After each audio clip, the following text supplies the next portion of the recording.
வேத வசனத்துக்கு நேராய் போவோம். யாத்திராகமம் 33 அதிகாரம் 13, 14. அதற்கு அவர், என் சமூகம் உனக்கு முன்பாக செல்லும், நான் உனக்கு இளைப்பாறுதலை தருவேன் என்றார். அப்பொழுது அவன் அவரை நோக்கி, உம்முடைய சமூகம் என்னோடு கூட செல்லாமல் போனால் எங்களை இவ்விடத்திலிருந்து கொண்டு போகாதிரும். ஆமென்.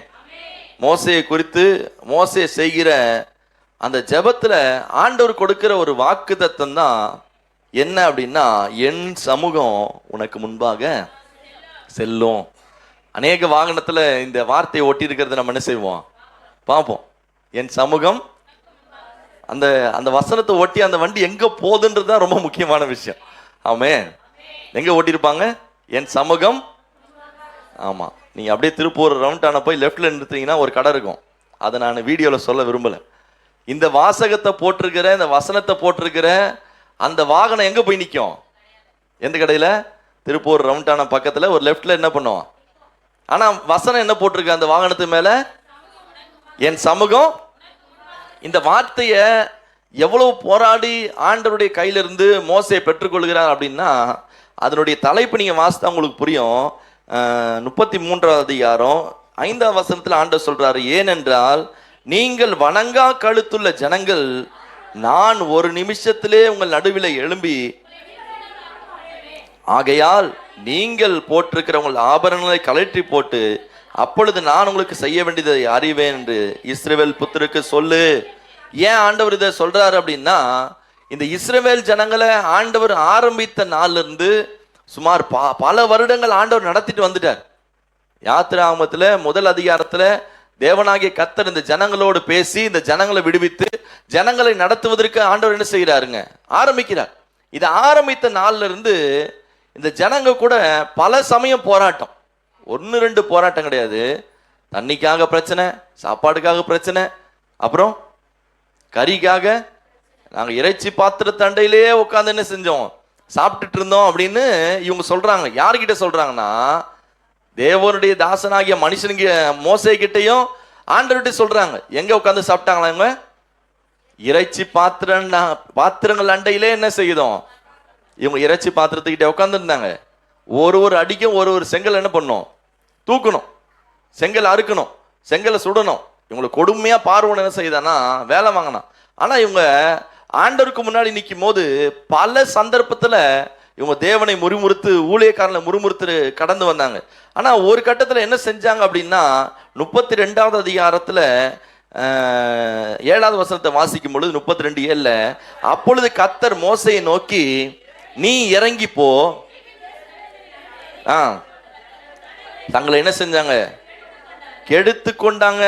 அவங்க என்ன செய்யறாங்க அப்படின்னா, இந்த வசனத்தை நம்ம அடிக்கடி வாசிப்போம். ஒரு கன்று குட்டியை உருவாக்கி, அடுத்த வசனம் சொல்லுது, அவர்களுக்கு நான் விதித்த வழியை அவர்கள் சீக்கிரமாய் விட்டு விலகினார்கள். அவர்கள் தங்களுக்கு ஒரு கன்று குட்டியை வார்ப்பித்து, உங்களை எகிப்து தேசத்திலிருந்து அழைத்து கொண்டு வந்த உங்கள் தெய்வங்கள் இவைகளையே என்று சொன்னார்கள். இந்த ஜனங்க எப்படி பாயிட்டாங்கன்னா, சீக்கிரத்துல கர்த்தரை விட்டு பின்வாங்கி, கர்த்தரை விட்டு மறந்து, கர்த்தரை விட்டு தூரம் போய் இப்ப கன்று குட்டியை வைத்து கொண்டு இந்த கன்று குட்டைக்கு ஆராதனை செய்து இவங்க சொல்றாங்க, என்னை எகிப்திலிருந்து நடத்தி கொண்டு வந்தது எதுதான்? என்ன வசனம் படிச்சோம்? எகிப்திலிருந்து நடத்தி கொண்டு வந்தது உங்கள் தெய்வங்கள். எது? எந்த தெய்வம்? கன்று குட்டி. என்னது? கன்று குட்டி. எகிப்திலிருந்து கன்று குட்டியா இவங்களுக்கு வழிகாடுச்சு. எகிப்திலிருந்து கன்று குட்டியா இவங்களோடு பேசிச்சு. எகிப்திலிருந்து கன்று குட்டியா இவங்களுக்காக பார்வோன் கிட்ட போய் சண்டை போட்டு இந்த ஜனங்களை மீட்டு கொண்டு வந்தது இல்ல. எது மீட்டு கொண்டு வந்ததுன்னா, தேவனுடைய வார்த்தை. மோசே அனுப்பி, மோசே கூட பல போராட்டங்களை செய்து ஆண்டவர் எங்க அனுப்புறாருன்னா, பார்வோனுடைய அரண்மனைக்கு அனுப்புறார். பார்வோன் போராடுகிறார், பேசுகிறார். இந்த எகிப்திற்கு வாதிகள் அனுப்புகிறாங்க. எவ்வளவோ போராட்டத்துக்கு பிறகு இந்த ஜனங்களை மீட்டெடுத்து கொண்டு வந்தா இவங்க என்ன செய்யறாங்க அப்படின்னா, அந்த வாசித்த வசனம் சொல்லுகிற, சீக்கிரமாய் கர்த்தர் என்ன செய்தாங்கன்னா விலகினாங்க, மறந்து போறாங்க, சீக்கிரமா ஆண்டவர் விட்டு தூரம் போயிடுறாங்க. ஆனா இந்த ஒரு காலகட்டம் வரும்போது மோசே சொல்லிடுறாரு, மோசே தான் ஆண்டவர் சொல்றாரு, நீ சீக்கிரமா என்ன செய்ய, மலையிலிருந்து இறங்கி போப்பா, நீ இவ்வளவு நாள் நடத்தி கொண்டு வந்த உன்னுடைய ஜனம், என்னுடைய ஜனம் இன்னைக்கு எப்படிப்பட்ட ஜனமா மாறிடுச்சுன்னா வணங்கா கழுத்துள்ள ஜனமா மாறிடுச்சு. எப்படி மாறிடுச்சு? இவ்வளவு நாளா ஏதோ சின்ன சின்ன விஷயத்துக்கு தான் என்ன செஞ்சாங்கன்னா அந்த ஜனங்க முறுமுறுத்தாங்க. சாப்பாடு இல்லைன்னு முறுமுறுத்தாங்க, தண்ணி இல்லைன்னு முறுமுறுத்தாங்க, அங்கிறதுக்கு இடம் இல்லைன்னு முறுமுறுத்தாங்க, வேற என்னென்ன காடை இல்லைன்னு சொல்லி என்ன செஞ்சாங்க, இப்படியெல்லாம் முறுமுறுத்து ஒரு கட்டத்தில் எதுக்கு மனுஷன் போயிட்டான்னா தனியா ஒரு தெய்வத்தையே உருவாக்கி வணங்குற அளவுக்கு என்ன செய்தான், துணிகரமா போயிட்டான். ஆகினாலதான் மோசையை பார்த்து ஆண்டவர் சொல்றாரு, இந்த ஜனம் எப்படிப்பட்ட ஜனம், வணங்க கழுத்துள்ள ஜனம், நான் இவங்களை ஒரே நிமிஷத்துல என்ன செய்வேன்னா நிர்மூலமாக்குவேன். எனக்கு கோபம் பற்றி எரியுது, நான் ஒரு நிமிஷத்துல இவங்களை அழித்து போடுவேன். ஆனா மோசே இந்த ஜனங்களுக்காக பரிந்து பேசுகிறார், இந்த ஜனங்களுக்காக மன்றாடுகிறார். ஒரே ஒரு வார்த்தைய மோசே அதிகமா கேட்கிறாரு. இந்த 14வது வசனத்துக்கு முன்னாடி இருக்கிற வசனத்தை 13ஆம் வசனத்தை வாசித்தீங்கன்னா, உம்முடைய கண்களில் இப்பொழுதும் எனக்கு கிருபை கிடைத்ததானால் நான் உம்மை அறிவதற்கும், 33:13, உம்முடைய கண்களில் எனக்கு கிருபை கிடைப்பதற்கும் உம்முடைய வழியை எனக்கு அறிவியும், இந்த ஜாதி உம்முடைய ஜனம் என்று நினைத்தருளும். மோசே ஜெபம் பண்றாரு. என்ன ஜெபம் பண்றாருன்னா, உம்முடைய கண்கள்ல எங்களுக்கு என்ன செய்யணும்னா, ஆண்டவர் நினைச்சா ஒரே ஒரு நிமிஷத்துல எல்லாரும் அழிக்க முடியும், ஆனா ஆண்டவர் அழிக்கல. மோசே ஜெபம் பண்றாரு, உங்க கண்ணில் எங்களுக்கு எப்படியாவது என்ன செய்யணும்னா கிருபை கிடைக்க உதவி செய்ய ஆண்டவர், நீங்க எனக்கு கிருபையை தாங்க ஆண்டவர். இந்த வார்த்தைக்கு பிறகுதான் ஆண்டவர் சொல்றாரு, ஏன் சமூகம் சாதாரண வார்த்தை இல்லை, நம்ம தியானிக்க போகிறோம். என் சமூகம் உனக்கு முன்பாக செல்லும் அப்படின்னு சொல்லுகிறதுக்கு முன்னாடி இருக்கிற வசனத்தை வாசித்து பார்த்தோன்னா மிகப்பெரிய போராட்டம், மிகப்பெரிய பிரச்சனை, மிகப்பெரிய மோசேக்கும் ஆண்டவருக்கும் பலவிதமான வாக்குறுதிகள் நடக்கிறது. இந்த வாக்குறுதிகள்லாம் ஆண்டவர் என்ன சொல்ல விரும்புறாருன்னா, நான் இந்த ஜனங்களை இனி நடத்த மாட்டேன், இவங்க ஒரு கன்றுக்குட்டியை உருவாக்கிட்டாங்க, அந்த கன்றுக்குட்டியே இவங்களை என்ன செய்யட்டும், நடத்தட்டும். ஆனா மோசே என்ன செய்யறாருன்னா இந்த ஜனங்களுக்காக பரிந்து பேசுறாரு. ஆண்டவரே, எகிப்தியர் பார்ப்பாங்க, இந்த ஜனங்கள்லாம் பார்ப்பாங்க, நீங்க எப்படிதான் அந்த ஜனங்கள் நடத்திட்டு வந்தீங்க, இந்த எல்லாரும் என்ன பண்ணுவாங்கன்னா பார்ப்பாங்க. ஒரு கட்டத்துல மோசே சொல்றாரு, நீங்க எங்க கூட இல்லை அப்படின்னா நாங்க இங்கிருந்து ஒரு இன்ச்சு கூட என்ன பண்ண முடியாது, நகர முடியாது. ஆமே.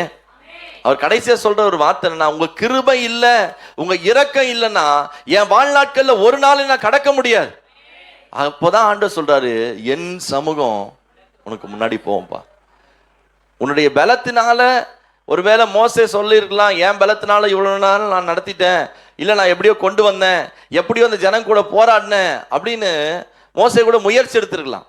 ஆனா ஒரு கட்டத்துல மோசே எதற்கு ஒப்பு கொடுத்துட்டாருன்னா, தேவ சமூகத்துக்கு தன்னை முழுவதுமாக ஒப்பு கொடுத்தார்.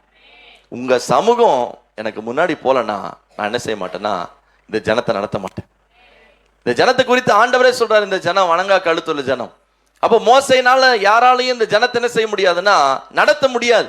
யாராலும் இந்த ஜனத்தை ஒரு நேர்மையான பாதையில கொண்டு போக முடியாது. ஆனா ஒன்று கொண்டு போக முடியும், உம்முடைய சமூகம் எனக்கு முன்னாடி போச்சுன்னா அந்த சமூகம் அந்த ஜனங்களை நடத்தும். 15ஆம் வசனம் சொல்லுகிறது, அப்பொழுது அவன் அவரை நோக்கி, உமது சமூகம் என்னோடு கூட செல்லாமல் போனா எங்களை இவ்விடத்திலிருந்து கொண்டு போகாதீங்கப்பா. ஆமே. சமூகம் போனா மட்டும்தான் எங்களை என்ன செய்யுங்கன்னா கொண்டு போங்க. இந்த வருஷம் நான் அதிகமாக விசுவாசிக்கிறேன், தேவ சமூகம் எனக்கு முன்பாக சென்றதுனால தான் இந்த வருஷத்தை முடித்து கடைசி வாரத்தில் தேவனுடைய ஆலயத்தில் இருக்கிறோம். எத்தனை பேர் சத்தமா ஒரு ஆமென் சொல்ல முடியும்? ஆமே. எது முன்னாடி போச்சு? சத்தமா சொல்லுங்கப்பா. பாருங்க, எது முன்னாடி போச்சு? தேவ சமூகம். சமூகம்னா என்ன அப்படின்னா தேவனுடைய பிரசன்னம். என்னது? ரெண்டாவது தேவ மகிமை, மூணாவது தேவ கரம், அடுத்தது தேவனுடைய வல்லமை, அடுத்தது தேவன். தேவ பிரசன்னா தேவ சமூகம்னா தேவ பிரசன்னம், மகிமை, தேவனுடைய கரம், அவருடைய வல்லமை, தேவனே அவங்களை நடத்தி கொண்டு போகிறார். இப்போ ஒவ்வொரு நாளும் கர்த்தர் இவங்களை அதிசயமாய் ஆச்சரியமாய் நடத்தி ஒரு காலகட்டத்தில் மோசே சொல்லுகிறாரு, நீங்க உங்களுடைய மகிமையின் பிரசன்னத்தினால் எங்களை நடத்தாமல் போனா நாங்க இந்த இடத்துல இருந்து செய்ய மாட்டோம்னா புறப்பட்டு போக மாட்டோம். ஒவ்வொரு நாளும் ஒரு மனுஷன் எதிர்பார்க்க வேண்டிய ஒரு காரியம், எனக்கு முன்பாக உங்களுடைய பிரசன்னம், உங்களுடைய கரம் கடந்து போகட்டும். எத்தனை பேர் சொல்ல முடியும்? ஆண்டவரே, எல்லாம் கையை தூக்கி சொல்லுங்க, ஆண்டவரே ஒவ்வொரு நாளும் உம்முடைய சமூகம் உம்முடைய பிரசன்னம் எங்களுக்கு முன்பாக கடந்து போகட்டும். நான் தனி மனுஷனா எந்த ஒரு இடத்துக்கு போய் ஒருந்து சாதிக்க முடியாது. நான் எப்பெல்லாம் தேவ சமூகத்தோடு தேவ பிரசன்னத்தோடு ஒரு இடத்துக்கு புறப்பட்டு போகிறனோ அந்த இடத்துல தேவ மகிமை வெளிப்படும். ஆமென். நீங்க யாத்திராகமத்தின் புஸ்தகம் 34:2 வசனத்தை நீங்க வாசிக்கும் பொழுது, விடியற் காலத்தில் நீ ஆயத்தமாகி எங்கே ஏறு? சீனாய் மலையில் ஏறி அங்கே மலையின் உச்சியில் காலமே என் சமூகத்தில் வந்து நில். ஆண்டவர் சொல்றாரு, நீ விடியற் காலத்தில் என்ன செய்ப்பா? ஆயத்தமாக சீனாய் மலையில ஏறு, அங்கே மலையின் உச்சியில என் சமூகத்தில் வந்து என்ன செய். ஏன்னா நீ ஏற்கனவே 2 கற்பலைகளை என்ன செய்த? உடைத்து போட்ட. முந்தின வசனம் சொல்லுது, 2 கற்பலைகளை இழைத்து கொள்ளு. நீ உடைத்து போட்ட முந்தின கற்பலைகளுக்கு வார்த்தையில நான் என்ன செய்வேன்னா, ஒரு மனுஷனுக்கு ஆண்டவர் கொடுக்கிற ஒரு எச்சரிப்பு என்னன்னா, நீ ஆயத்தமாகி தேவ சமூகத்துக்கு புறப்பட்டு வா. ஒரு நாள் தான் நம்ம புறப்பட்டு வரோங்க. ஆனா அந்த ஒரு நாளுக்கு பிறகு எல்லா நாளும் அவர் சமூகம் நமக்கு முன்னாடி போகுது. ஆமே. ஒரு நாள் நம்ம எங்க வரோம்னா புறப்பட்டு அவர் சமூகத்துக்கு வரோம். எங்க வரோம்? மற்ற நாள்லாம் அவர் சமூகம் எனக்கு முன்னாடி என்ன பண்ணுது? எத்தனை நாள்? மற்ற 6 நாள் அவர் சமூகம் தான் போகுது. அவருடைய கரம் தான் முன்னாடி போகுது. அவருடைய பிரசனம் தான் முன்னாடி போகுது. அவருடைய மகிமை தான் முன்னாடி போகுது. ஒரு நாள் தான் கத்திரனை ஆயத்தமாகி நீ என்ன பண்ணுனா சமூகத்துல வந்து நில்லுப்பா. மோசே ஒரு நாள் தான் மேல ஏறுறாரு. கற்பலைகளை ஆண்டவருடைய வார்த்தை கொடுக்கிறார். அதை பெற்றுக்கொள்வதற்கு நீ ஆயத்தமாகி காத்துரு. இதற்கு பிறகு என்னுடைய மகிமை உனக்கு முன்னாடி போகிறத பார்க்க முடியும். மோசே தேவனுடைய வார்த்தையின்படியே அவருடைய சமூகத்துக்கு நேராக ஆயத்தமாகி நிற்கிறார். எந்த ஒரு மனுஷனும் தேவனுக்கு முன்பாக நின்ற மனுஷன் ஒரு நாளும் தோற்று போனதே கிடையாதுங்க. நீ நினைக்கலாம் ஒருவேளை வீணா ஆராதிக்கிறாங்க, சரி வர்ஷிப்லாம் போட்டோம், பொறுமை என்ன பண்ணலாம். இல்ல, உன் கிரியைக்கு தக்க பலனை நானே செய்வேன், தருவேன். அவன் நம்மளுடைய கிரியைகளுக்கு ஏற்றதாக பலன் அளிக்கிறவர், பதில் சொல்லுகிறவர். ஆயத்தமாகி ஒரு மனுஷன் வாஞ்சையோடு காத்திருக்கிற மனுஷனுக்கு முன்பாக தேவ சமூகமும் தேவனுடைய கரமும் அவனுக்கு முன்பாக போகிறத உலகம் பார்க்கும். மோசே சொல்லுகிற பிறகு உபாகமம் 9:25-26 வாசிக்கும் பொழுது, உபாகமத்தின் புஸ்தகம் 9வது அதிகாரம் 25-26 வாசிக்கும் பொழுது,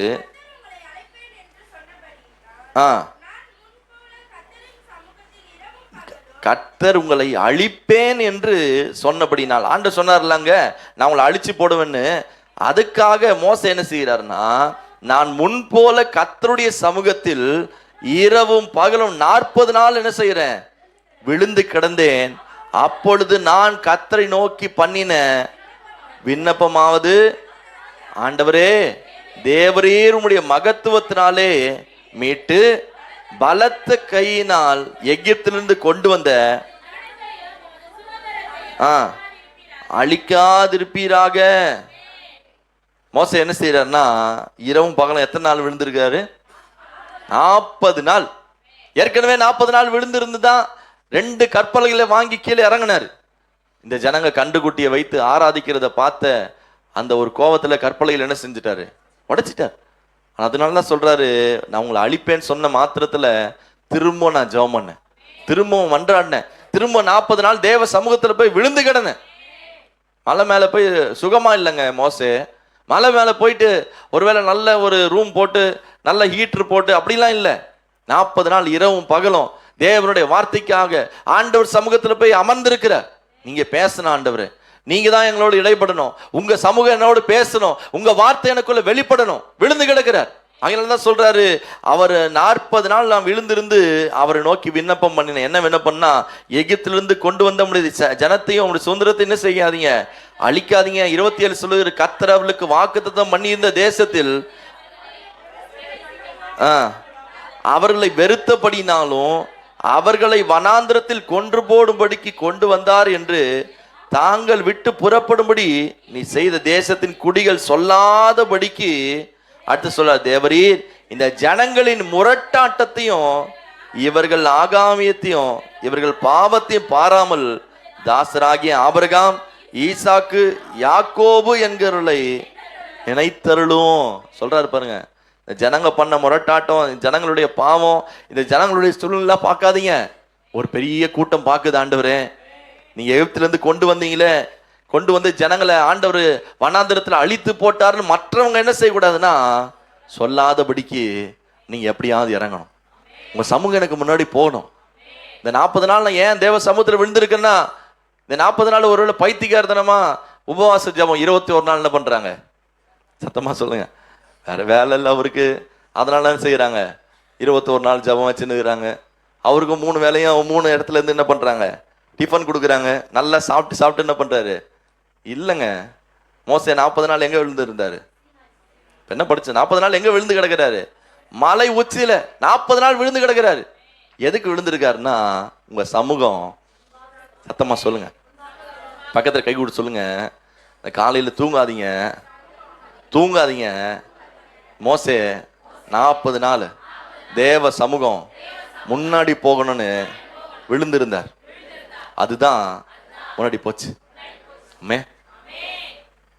எதுக்காக காத்திருக்கிறோம்? ஆண்டவருடைய கரம் எனக்கு முன்னாடி போகணும், ஆண்டவருடைய பிரசனம் எனக்கு முன்னாடி போகணும். இப்போ ஏசியா 45:2 கூட நீங்க வாசிங்களா? ஏசியா 45:2 வாசிங்க. ஸ்தோத்திரம். எடுத்துட்டீங்களா? நான் உனக்கு முன்னே போய் கோணலானவைகளை செவ்வையாக்குவேன். எங்க போறாரா ஆண்டவர்? எங்க போறாரு? எனக்கு முன்பாக போய் கோணலான எல்லா வழிகளையும் கர்த்தர் என்ன செய்கிறாரு? செவ்வையாய் மாற்றுகிறார். மோசே கதறும் போது சொல்றாரு, நீங்க இனி உங்களுடைய சமூகம், உங்களுடைய பிரச்சனை எனக்கு முன்னாடி போகலன்னா இந்த கூட்டத்தை நடத்த முடியாத ஆண்டவரே, இந்த கூட்டத்தை நான் கொண்டு போக முடியாத ஆண்டவரே, இந்த கூட்டத்தை நான் ஒரு நாளும் என்ன செய்ய முடியாது, நடத்தி கொண்டு போக முடியாது.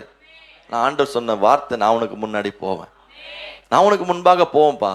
எல்லா காலகட்டத்தில் ஒன்று விசுவாசிங்க, தேவ சமூகம், தேவ கரம், தேவ பிரசன்னம் எனக்கு முன்னாடி போகணும்.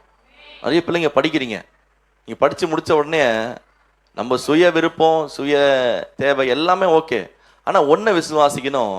நான் ஒரு இன்டர்வியூ போகிறேன், தேவ கரம் எனக்கு முன்னாடி போகணும், தேவனுடைய பிரசன்னம் முன்னாடி போகணும். நான் எல்லா நேரத்திலும் அதை நான் விசுவாசிப்பேன். எந்த ஒரு இடம், எவ்வளோ பெரிய ஆஃபீஸ் உள்ளே போனாலும் நான் விசுவாசித்து நான் உள்ளே போவேன்.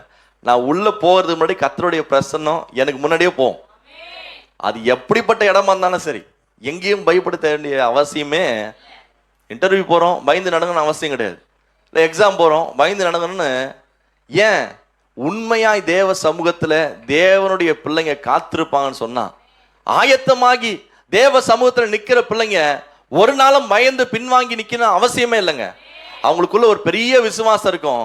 நான் ஒவ்வொரு நாளும் தேவ சமூகத்தில் ஆயத்தமாகி காத்திருக்கிறேன், ஒவ்வொரு நாளும் நான் தேவ சமூகத்தில் விழுந்து கிடக்கிறேன். நான் இப்போ புறப்பட்டு போனா ஆண்டவருடைய பிரசனம் புறப்பட்டு போ.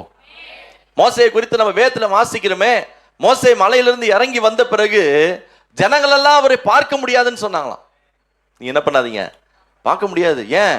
ஆண்டவருடைய அந்த பிரசன்னம், ஆண்டவருடைய அந்த பிரகாசம், ஆண்டவருடைய அந்த மகிமை மோசேக்குள்ள என்ன செய்ததுன்னா ஒளித்திருந்தது.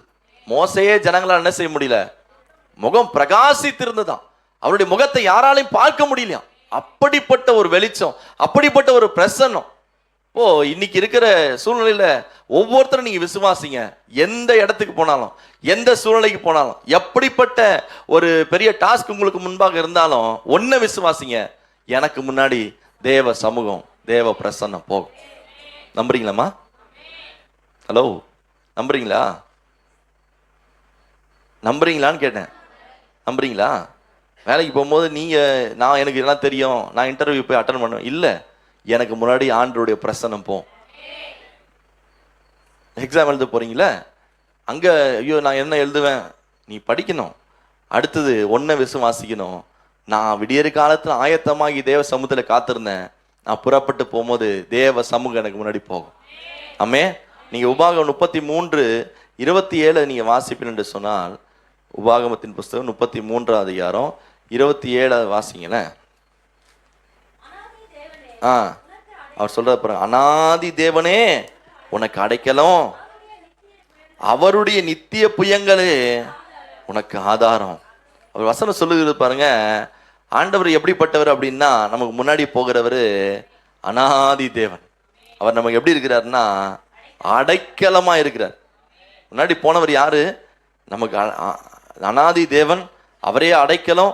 அவருடைய நித்திய புயங்கள் நமக்கு எப்படி இருக்கு? ஆதாரமா இருக்கிறது.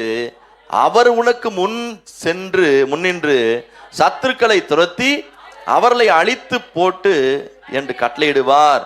அடுத்த வசனத்தை வாசிங்க. இஸ்ரவேல் சுகமாய் தனித்து வாசம் பண்ணுவான். யாக்கோபின் ஊற்றானது தானியமும் திராட்சரசமும் உள்ள தேசத்தில் இருக்கும். பனி என்ன செய்யும்? போகும். இதெல்லாம் எப்ப நடக்குது அப்படின்னா, தேவன் முன்னாடி போகுமா? எப்ப நடக்குது? எப்போ ஊற்று ஆசீர்வாதமா மாறுது? எப்போ தானியங்கள் விளையுது? எப்போ திராட்சரசம் பெருகுது?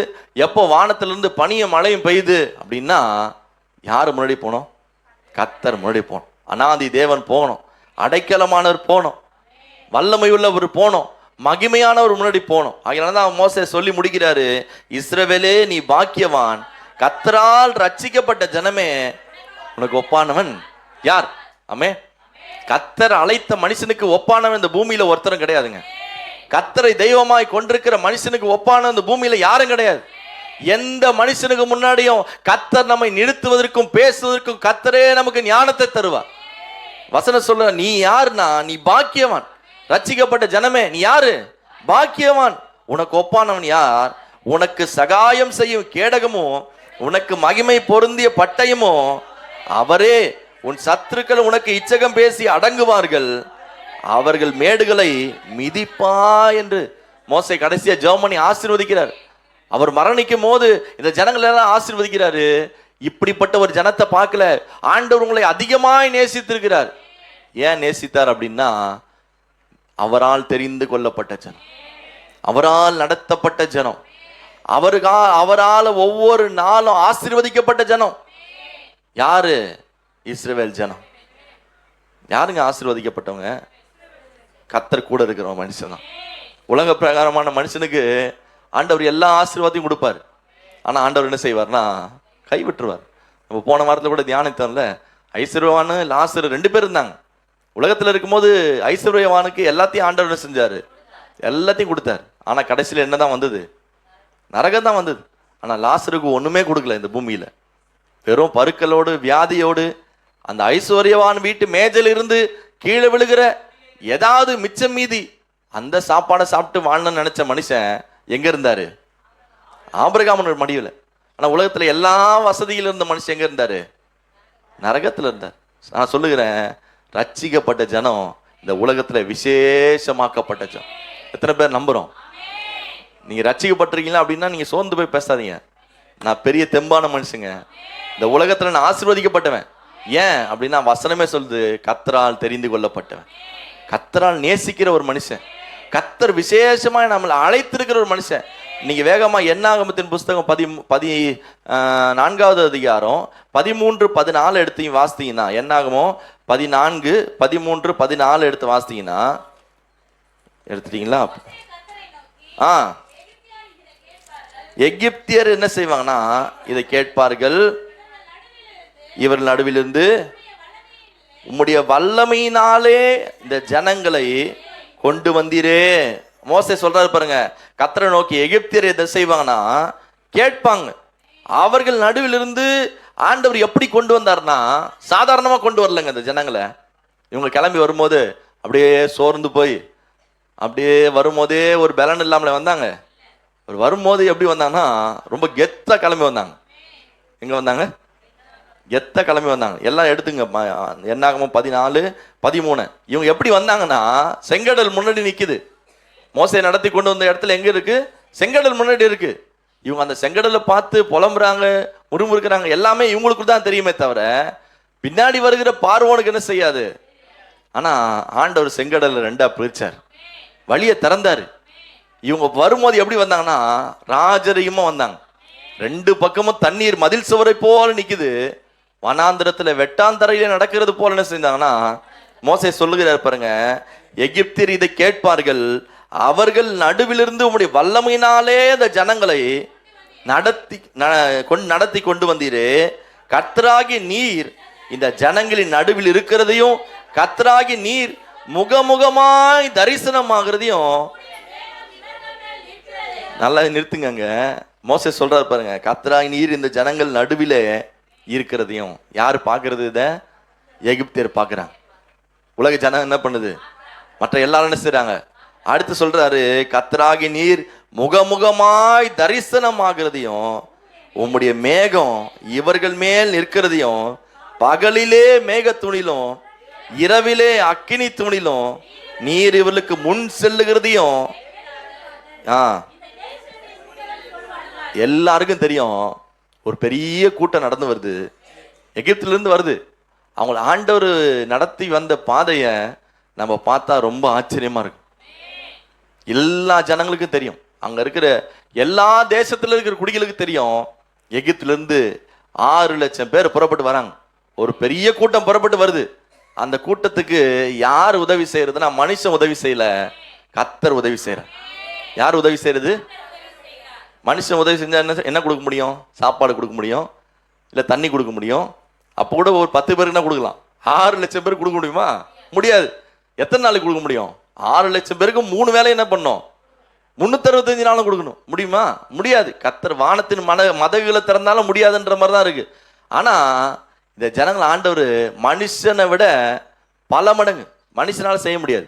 இந்த ஜனங்கள் எப்படி நடத்திட்டாருன்னா, அவருடைய மேகம் அவங்க மேல இருந்துதான். என்ன இருந்தது? அந்த மேகம் எப்போ புறப்பட்டு நகருதோ அப்பதான் இந்த ஜனங்கள் என்ன செய்வாங்க? நகருவாங்க. பகல்ல நடந்தா அவருடைய மேகம் என்ன செய்யுது? பாதுகாப்பா இருக்கு. நீங்க மேகத்து நடுவில் உயரமான மாலைகளுக்கு மேல நீங்க போனீங்கன்னா அந்த மேகம் வந்து நம்மளை கிராஸ் பண்ணும்போது எப்படி இருக்கும் தெரியுமா? சில்லுன்னு இருக்கும். எப்படி இருக்கும்? ஆமா, நீங்க ரொம்ப லாங் எல்லாம் போய் பார்த்தீங்கன்னா, இந்த ஹில் ஸ்டேஷன்லாம் போய் பார்த்தீங்கன்னா ரொம்ப உயரமான இடம், 2500 அடி 3000 அடி கடல் மட்டத்திலிருந்து உயரமான இடத்துக்கு போனீங்கன்னா மேகம் வந்து நம்ம தலைக்கு மேலே என்ன பண்ணும்? தொடர மாதிரி போகும். அதை பார்த்தாலே அவ்வளோ ஒரு ஏசியெல்லாம் ஒன்றுமே இல்லை, அவ்வளோ ஒரு கூலிங்காக இருக்கும். இந்த வசனம் சொல்லுகிறது, பகலிலே அவர்களை எப்படி நடத்துனீங்கன்னா அவருடைய மேக ஸ்தம்பத்தினால் என்ன பண்ணீங்க? நைட்டு வந்துருச்சு, வனாந்திரத்தில் இரவு வந்துருச்சுன்னா எப்படி இருக்குன்னா பயங்கரமான குளிர். இரவு நேரத்துலலாம் இங்கே என்ன பண்ண முடியல, சிறிதாவூர்லேயே இருக்க முடியல ஆண்டவரே அப்படின்னு நம்ம ஜெபம் பண்ணுறோம். ஆனால் இன்னும் பாலைவனத்துலாம் எப்படி இருக்கு? பயங்கரமான குளிர், -40 டிகிரிலாம் போகுது. இப்படிப்பட்ட பாலைவனத்தில் ஆண்டவர் இந்த ஜனங்களை எப்படி நடத்தினார்னா, எந்த சம்பவம்? அக்கினி தூண் வந்து இந்த ஜனங்களுக்கு மேலே இருந்துதாங்க. நைட்டில் நடக்கும்போது அவங்களுக்கு குளிரும் தெரில, ஒன்றும் தெரில. எப்படி நடக்கிறாங்கன்னா தெளிவாக நடக்கிறாங்க.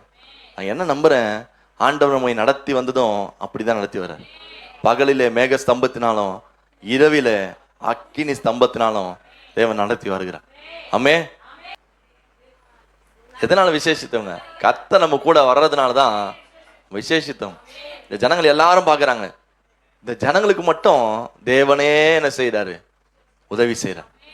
பகல்ல மேக ஸ்தம்பத்தையும் யாரும் கொடுக்க முடியாது, அக்கினி ஸ்தம்பத்தையும் யாரும் கொடுக்க முடியாது. ஆனால் இவங்களை நடத்தி கொண்டு போகிற ஒருத்தர் உண்டு. அவர் தான் அநாதி தேவன்.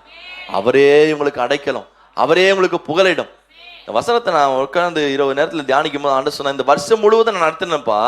நான் நடத்தி வந்தது என்ன அப்படின்னா, என்னுடைய சமூகம் உனக்கு முன்னாடி போனது, என் பிரசன்னம் உனக்கு முன்னாடி போனது, என்னுடைய மகிமை உன்னோடு கூட இருந்தது. என் மகிமையினால நான் அந்த ஜனங்களை நடத்தி கொண்டு வந்தேன். ஒருவேளை நான் இரவு நேரத்தில் 31ஆம் தேதி பேச முடியாத என்னமோ தெரியல, அதனால நான் இப்போவே இந்த வார்த்தையை நான் தியானிக்க ஆரம்பித்தேன். தேவ பிரசன்னம் நமக்கு முன்னாடி போனுங்க. ஒவ்வொரு நாளும் விசுவாசிக்கணும். நான் தேவ சமூகத்துக்கு வந்து நிற்கும் போதெல்லாம் மற்ற ஒவ்வொரு நாளும் எனக்கு முன்னாடி தேவ சமூகம் புகழப்பட்டு போகும். 3 காரியத்தை நான் சொல்ல ஆசைப்படுகிறேன். 3 காரியம். முதலாவது நீங்க எழுதி கொள்ளுங்க. தேவ பிரசன்னம் அல்லது தேவ சமூகம் முன்பாக போகும்போது ஒரு மனுஷன் தோற்று போக மாட்டான் அல்லது தோல்வி அடைய மாட்டான். தேவ சமூகம் அல்லது தேவ பிரசன்னம் எதுவும் ரெண்டுமே ஒண்ணுதான். முன்பாக போகும் பொழுது ஒரு மனுஷன் தோல்வி அடைய மாட்டான்.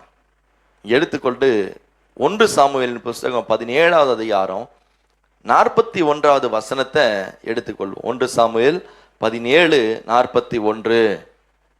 பெலிஸ்தியனும் நடந்து தாவீது அண்டைக்கு கிட்ட வந்தான், பரிசையை பிடிக்கிறவன் அவனுக்கு முன்பாக நடந்தான். இங்க நல்லா கொஞ்சம் நிறுத்தி வாசிக்கணும். எல்லாரும் எடுத்துட்டீங்களா? 41 வாசிங்க. 17 1 சாமுவேல் 17:41. பெலிஸ்தியனும் நடந்து தாவீதண்டைக்கு கிட்ட வந்தான், பரிசை பிடிக்கிறவன் அவனுக்கு முன்பாக நடந்தான். இந்த பெலிஸ்தீனை குறித்து நம்ம நிறைய டைம் தியானிச்சிருக்கிறோம். கோலியாத், இவன் பேர் என்ன? கோலியாத். இவன் இவ்வளவு உயரம் இருக்கிறான், இவ்வளவு அகல இருக்கிறான். தாவீது இவனோடு கூட சண்டை போட்டு இவனை மேற்கொண்டு அந்த தேசத்துல ஒரு பெரிய ரட்சிப்பை உண்டு பண்ணினார். பல முறை நம்ம வாசித்திருக்கிறோம். தாவீது இந்த கோலியாத்தை எதை வச்சு வீழ்த்தினாரு? எத்தனை கல் எடுத்துட்டு போனாரு? ஒரே கல்லு எடுத்துட்டு போன. எத்தனை கல்லு? 5 கூழாங்கல் எடுத்துட்டு போனாரு. அடிச்சது ஒரே அடி.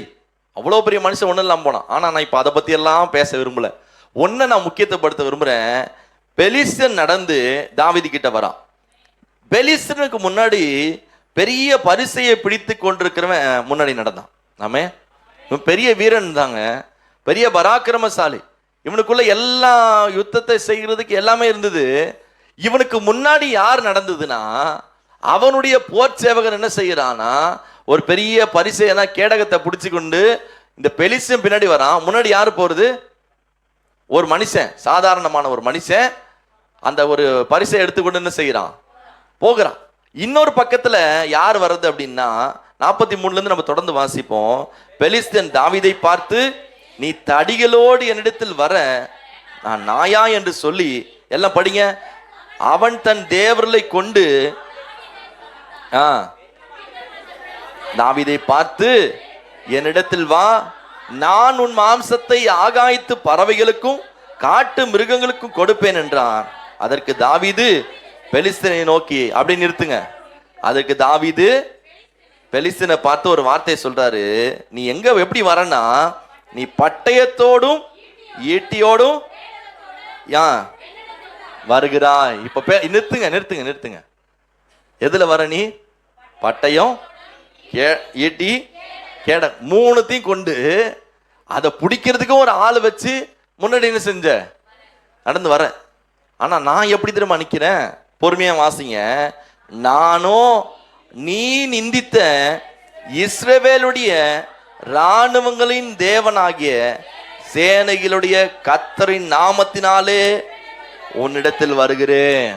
2 பேரையும் நீங்க நல்லா தெளிவா படிச்சா 2 பேருக்கும் வித்தியாசம் இருக்கு. ஒருத்தர் எதை கொண்டு வர்றாரு?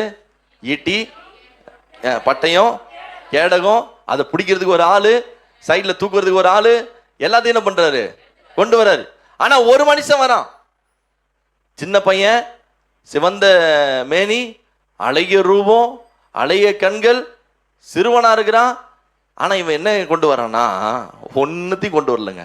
ஈட்டியும் இல்லை, கேடகமும் இல்லை, பட்டயமும் இல்லை, அவனுக்குரிய அந்த ஆயுதத்துக்குரிய மிலிட்டரிக்கு போற ட்ரெஸ்ஸும் இல்லை, ஒன்னும் இல்லை.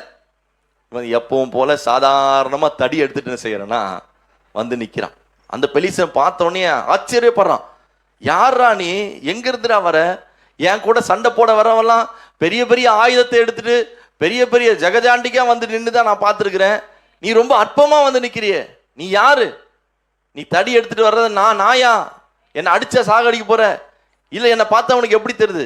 ரொம்ப அற்பமா நினைக்கிறான். ஆனா நடந்தது என்னன்னா, பெலிஸ்தன் வந்த ரூட் வேற, தாவீது போன ரூட் வேற. பெலிஸ்தன் வந்து தன்னுடைய பலத்துல வந்தான், தாவீது வந்து தேவ பிரசன்னத்துல வந்தார். ஆமே, தாவீது எதுல வந்தாருங்க? அதனாலதான் சொல்றாரு, நானும் நீ நிந்தித்த இஸ்ரவேலுடைய இராணுவங்களின் கர்த்தருடைய நாமத்தினால என்ன செய்யறேன்? நீ எல்லாத்தையும் கொண்டு வா, உங்ககிட்ட என்னென்ன டூல்ஸ் இருக்கோ, என்னென்ன வெப்பன் இருக்கோ, எல்லாத்தையும் என்ன பண்ணு. ஆனா நான் இது எதுவுமே எடுத்துட்டு வர மாட்டேன். ஒருத்தர் எனக்கு முன்னாடி போறார். அவர் தான் இராணுவங்களின் தலைவர், அவர் தான் சேனைகளின் கர்த்தர், அவர் தான் யுத்தத்தில் வல்லவர், அவர் தான் ஜெயத்தை தருகிறவர், அவர் தான் வெற்றியாய் மகிமையாய் என்னை நடத்தி கொண்டு போகிறவர். நீ இவ்வளவு பொருளை கொண்டு வா, நான் சாதாரணமா வந்து நிக்கிறேன். ஆனா யார் ஜெயிக்கிறான்றதான் ரொம்ப முக்கியம்.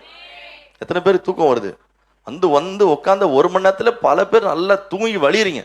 இன்னும் 11 விட ஆகல டைம். 2 பேருக்கு வித்தியாசம் இருக்கு. ஒருத்தர் வந்து ரூட் வேற, இவர் வந்து ரூட்டு. இவர் எங்க வந்தார்னா தேவ சமூகத்தோடு தேவ பிரசன்னத்தோடு வந்து நிக்கிறாரு. இப்போ யார் ஜெயிக்கிறா அப்படின்னு பார்த்தா 46 சொல்லுகிறது, கர்த்தர் இன்றைய தினம் கர்த்தர் உன்னை என் கையில் என்ன செய்வாரு? நான் உன்னை கொன்று பெலிஸ்தருடைய பாளையத்தின் பிணங்களை இன்றைய தினம் ஆகாயத்து பறவைகளுக்கும் ஆட்டு மிருகங்களுக்கும் கொடுப்பேன். அதனால் இஸ்ரவேலின் தேவர் ஒருவர் உண்டு என்று அறிந்து கொள்வார்கள். 47 வாசிப்போம். கர்த்தர் பட்டயத்தினாலும் ஈட்டினாலும் ரட்சிக்கிறவர் அல்ல என்று இந்த ஜனக்கூட்டம் எல்லாம் அறிந்து கொள்ளும். ஆமென். கர்த்தர் எதனால ரட்சிப்பு தருகிறவர் இல்ல, எதனால ஜெயத்தை தருகிறவர் இல்ல, பட்டயத்தினாலும் ஈட்டினாலும் கேடயத்தினாலும் எதனால ஆண்டவர் ஜெயத்தை தர முடியாது. ஆனா ஒன்று ஜெயத்தை கொண்டு வரும். என்ன என்று சொன்னால் தேவனுடைய பிரசன்னம் நமக்கு முன்பாக போனால் அந்த நாள் நமக்கு ஒரு ஜெயத்தின் நாளாக மாறும். இந்த சாமுவேலுடைய இராணுவத்திலிருந்து எல்லார்கிட்டையும் பட்டயம் இருக்கு, எல்லார்கிட்டையும் ஈட்டி இருக்கு. சாமுவேலே ஒரு பெரிய மனுஷன், அவருக்கு தோளுக்கு கீழே தான் எல்லா உலகத்துல இருந்து அன்றைக்கு இருந்த மனுஷங்கள்லாம் இருந்தாங்களாம். அவ்வளவு பெரிய பராக்கிரமசாலி, பெரிய பெரிய இராணுவங்கள்லாம் வச்சிருக்கிறாங்க. இவ்வளவு வச்சிருக்கிற ஒரு இராணுவத்தால, இவ்வளவு பேர் இருக்கிற ஒரு மனுஷனால சாதாரணமா எதிர்க்க நிக்கிற ஒரு கோலியாத்தை ஜெயிக்க முடியல. இவங்கெல்லாம் எதை நம்பிட்டு இருக்காங்க அப்படின்னா, சத்தமா சொல்லுங்க, எதை நம்பிட்டு இருக்காங்க? சவுலு அவனுடைய இராணுவம்லாம் எதை நம்பிட்டு இருக்கு? பலத்தை, பட்டயத்தை, ஈட்டிய, கேடகத்தை, அவங்களுக்கு இருக்கிற ஆள் பலத்தை, அவங்களுக்கு இருக்கிற கூட்டத்தை, ஆயுதத்தை, இதை தான் என்ன செய்யறாங்க. ஆனா தாவீது தெளிவா சொல்றாரு பாருங்களேன், கர்த்தர் பட்டயத்தினாலும் ஈட்டினாலும் ரட்சிக்கிறவர் அல்ல என்று இந்த ஜன கூட்டம் எல்லாம் என்ன செய்யணும், இன்னைக்கு அறிந்து கொள்ளும். சாதாரணமா ஒரு சாதாரண மனுஷன் நான் போய் யுத்தத்துல நிக்கிறேன்னு சொல்ற எனக்கு எப்படி இந்த தைரியம் வந்தது? எல்லாரும் சொல்றாங்க. நீங்க அந்த 17ஆம் அதிகாரத்தை வீட்டுல போய் முதல்ல இருந்து வாசித்து பாருங்க. எல்லாம் சொல்றாங்க, அவங்க அண்ணன்ல இருந்து எல்லாம் சொல்றாங்க, நீ அவனை எதிர்க்க கூடாது, நீ சின்ன பையன், அவனோ சின்ன வயசுல இருந்து யுத்த வீரன், நீ அவன் கூட போய் சண்டை போட முடியாது, உன்னால அவனை ஜெயிக்க முடியாது, எல்லாம் சொன்னாங்க. ஆனா தாவீதுக்குள்ள ஒரு மிகப்பெரிய விசுவாசம் இருந்தது. நான் ஒவ்வொரு நாளும் தேவ சமூகத்துல நிக்கிறவன். எங்க நிக்கிறவன்? நீங்க எல்லாம் எங்க நிக்கிறவங்க? யுத்தத்துல நிக்கிறவங்க. இங்க சாப்பிட்டு சாப்பிட்டு நல்லா ஆர்மியில சாப்பிட்டு சாப்பிட்டு தூங்கினாலுங்க. உங்களை மாதிரி நான் கிடையாதுயா. நீங்க வேணா ஹைட்டா இருங்க, இல்ல நீங்க வேணா ரஃபா இருங்க, நீங்க வேணா ஒருவேளை நல்லா எக்ஸசைஸ் பண்ணி டெய்லியும் பாடி பில்ட் பண்ணி என்ன பண்ணுங்க இருங்க. ஆனா உங்களுக்கு எனக்கு நிறைய வித்தியாசம் இருக்கு. நான் சின்ன பையன்தான், அழகிய கண்கள் தான், எனக்கு எல்லாமே ஓகே. அந்த வசந்த வாஸ்து ரொம்ப சூப்பரா இருக்கும். வாஸ்து பார்த்துடலாமே. அந்த 17ஆம் அதிகாரம் 36 வாசித்துங்களேன். 33 வாசிப்பா. அப்பொழுது சவுல் தாவீதை நோக்கி, நீ இந்த பெலிஸ்தீனோடு எதிர்த்து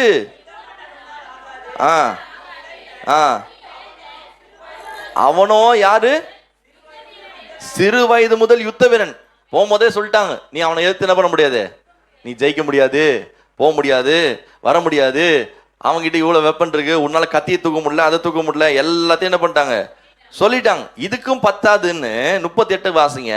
சவுல் தாவீதுக்கு தன் வஸ்திரங்களை உடுத்துவித்து சீராவை அவன் தலையின் மேல் போட்டு ஒரு கவசத்தையும் அவனுடைய பட்டயத்தை தாவீது தன் வஸ்திரத்தின் மேல் கட்டி கொண்டு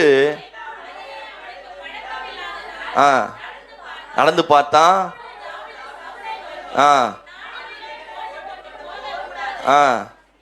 இந்த அபியாசம் எனக்கு இல்லை என்று சொல்லி கலைந்து போட்டான்.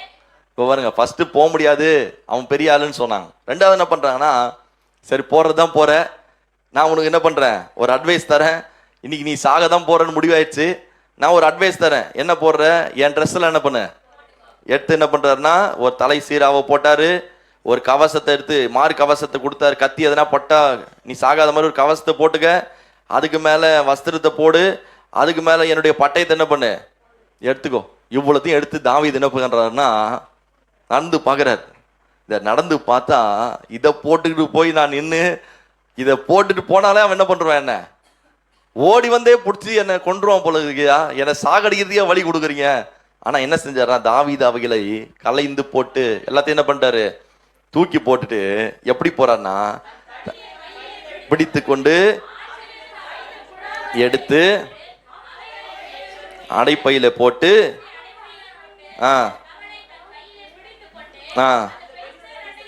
போனா. இத போனதுக்கு அப்புறம் என்ன, 42 வாசிங்க. பெலிஸ்தியன் சுற்றி பார்த்து, நிறுத்துங்க, பெலிஸ்தியன் என்ன பண்றான், ஏன் சுத்தி பார்த்தான் தெரியுமா, யுத்தம் பண்ண வரவன் எந்த ட்ரெஸ் போட்டு வருவான், யூனிஃபார்ம் என்ன பண்ணும், தலை சீரா போடணும், மார்க் கவசத்தை போடணும், ஷூ போடணும், கையில பட்டயம் வச்சிருக்கணும், இங்கெல்லாம் பெல்ட் என்ன பண்ணும் எல்லாம் போடணும். இவ்வளத்தையும் போட்டு வந்தாதான் அவன் என் கூட சண்டைக்கு வரான்னு இவன் என்ன நினைச்சானா, இவன் சாதாரணமா ஆடு மேய்க்கிற ஒரு பையன் பொழுது தடி எடுத்துட்டு பாளையத்துக்குள்ள ஆடு மேய்க்க வந்துட்டான் பொழுதுன்னு பார்த்து, இப்போ பெலிசன் பார்த்து அடுத்து சொல்றான், சுற்றி பார்த்து தாவீதை கண்டு அவன் எப்படி இருக்கிறான், இளைஞனும் சௌந்தரியமான ரூபம் சிவந்த மேனிகளா இருந்தபடினால அசட்ட பண்ணினான். இவனுக்கு என்ன தெரியுது, இவன் சின்ன பையன் நல்லா என்ன பண்றான், கலரா இருக்கிறான், அழகா இருக்கிறான், நான் சும்மா தொட்டாலே செவந்துருவான் போல இருக்கு. இவன் வந்து என்ன பண்ண மாட்டான், நம்ம கூட சண்டை போட மாட்டான். இவன் என்ன பார்த்தான்னா, இவன் எந்த பட்டயத்தை கொண்டு வரான் தான் பார்த்தானே தவிர அவனுக்கு முன்னாடி ஒரு பிரசன்னம் வருதுன்றத அந்த கோலியாத்து பார்க்கல, அவன் கண்ணுக்கு தெரியல. அது எல்லாரும் பார்த்தாங்க. தாவீது சவுல்லாம் எல்லாம் முயற்சி பண்ணிட்டாங்க, போகாத போகாத போகாத, எல்லாம் பயப்படுறாங்க. தினமும் வந்து நின்று அந்த கோலியாத்து சண்டை போடுறான், எல்லாரும் பயப்படுறாங்க. ஆனா இவனுக்கு கூட ஒரு பிரசன்னம் இருந்ததுங்க. என்ன நடந்தது அடுத்த வசனத்தை நம்ம வாசித்தோம்னா தெரியும். இல்லைங்க, நீங்க 53 வாசிங்கள. இல்ல 47 வாசிங்க. 47 49. தன் கையை அடைப்பகத்திலே போட்டு அதிலிருந்து ஒரு கல்லை எடுத்து கமனிலே வைத்து சுற்றி பெலிஸ்தனுடைய நெட்டியிலே பட எறிந்தான்.